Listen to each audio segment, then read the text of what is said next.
Sujoud Hussein, November 11, 2024. The fate of the Gazan was exhaustion and suffering, living out long days of hardship. Despite it all, they tried to craft a semblance of a normal day, hoping for a peaceful moment at its end, only to have it shattered by a brutal war that made no distinction between stone and human. In mid-October 2023, most Gazans left their homes, heading toward areas labeled as safe zones by the occupation army. My family and I, along with my uncles and aunts, went to Khan Yunis in the southern part of the Gaza Strip, gambling with our lives amid airstrikes, the advance of military vehicles, the roar of planes, and even the bombing of shelters. We had no means of survival, merely seeking safety. In those early days, we kept telling ourselves, tomorrow will return. When we needed something essential, clothes, food, bedding, we'd say, the house is full of those things. Tomorrow we'll go back.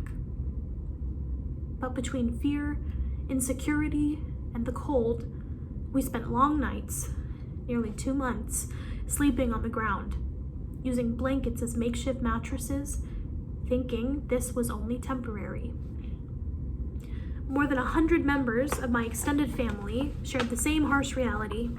We'd wake up in the morning, light fires, cook food darkened with soot, and bake in clay ovens. The first time I got the chance to sleep on a foam mattress, I felt like I had only truly discovered sleep that day. I forgot what peace and quiet felt like. I had no private moments to grieve all that we had lost. We didn't have the luxury of protesting our circumstances. We lived through what our grandparents had narrated about their Nakba, tasting the bitterness of existence. We consoled ourselves with the thought that this suffering would pass. But then just days later, the occupation ordered all displaced people in the shelter to leave Khan Yunis for Rafah, declaring it a dangerous combat zone.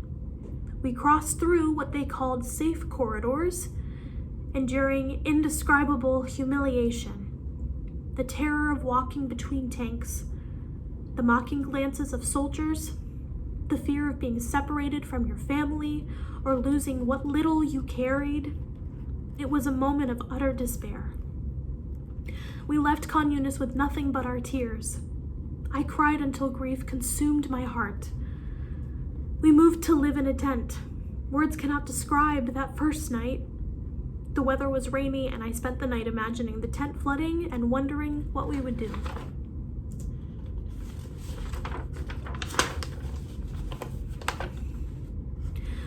I didn't sleep a wink. I had yearned for restful sleep after so many exhausting days, but my thoughts didn't spare me, nor did my sorrow. My mind was torn between two equally bitter options. Should I save myself and leave, or stay with my family in the midst of this war and postpone my wedding until it was over? I thought leaving would bring salvation, because everything seemed to signal doom.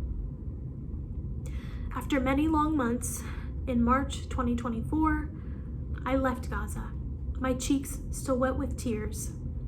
I bid farewell to my mother, that giving and kind woman who spent her youth raising us after my father's death, defying life's hardships to see us become better people. Just as her eyes began to shine with pride at our achievements, the war extinguished that light, devouring her body and etching lines of struggle on her face that will never fade. I said goodbye to her, wishing I could melt into her arms and never return to this cruel world. I made my way to Egypt, carrying in my memory the Gaza I had loved all my life. As I entered Egypt with a driver, playing Kulthum's songs, and saw the brightly lit streets of Cairo, images of Gaza flashed in my mind.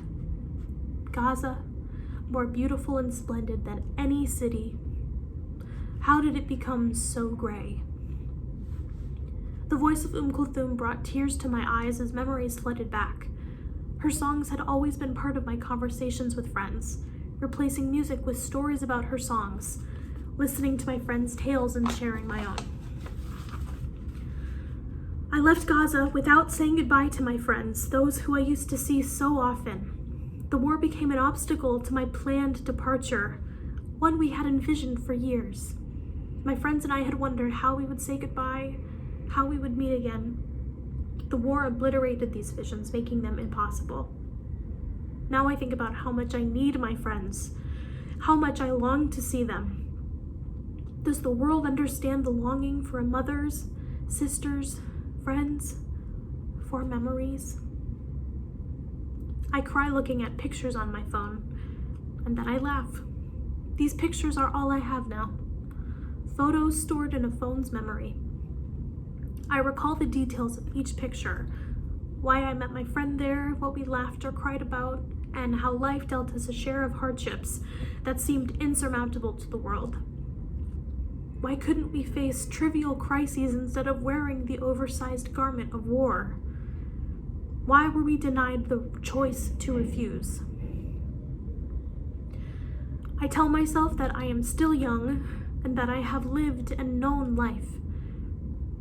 But there are children who opened their eyes to war, who never knew beautiful Gaza or a life filled with opportunity. At least I experienced it. I mock myself. What a blessing life has granted me to boast off.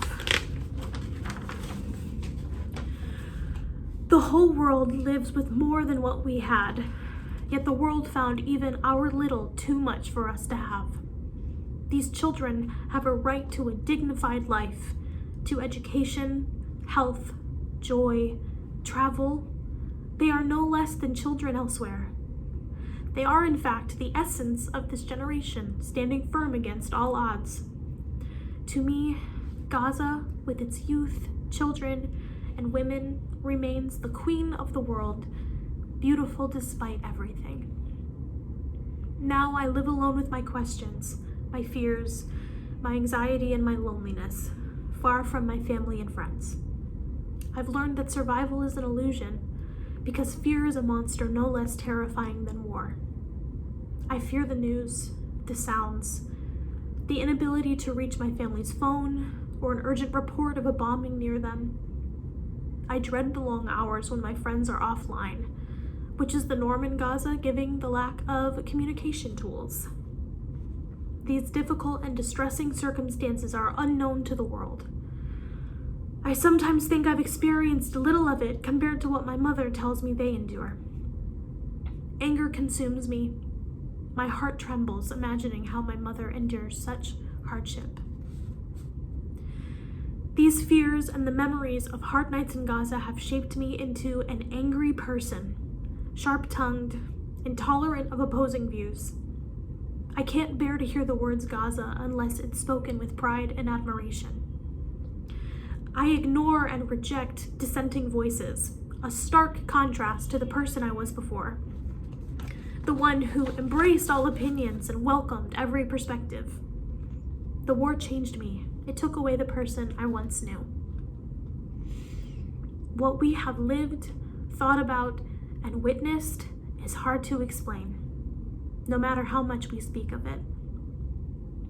It is the unique experience of a Gazan, thrown by the world to face a monstrous occupation, molded into a myth to satisfy the inhumanity within others. One day, the Gazan will cry out to the whole world and care for nothing but reclaiming peace. On that day, the world must prepare itself and not blame the Gazan for the results of his prolonged solitude.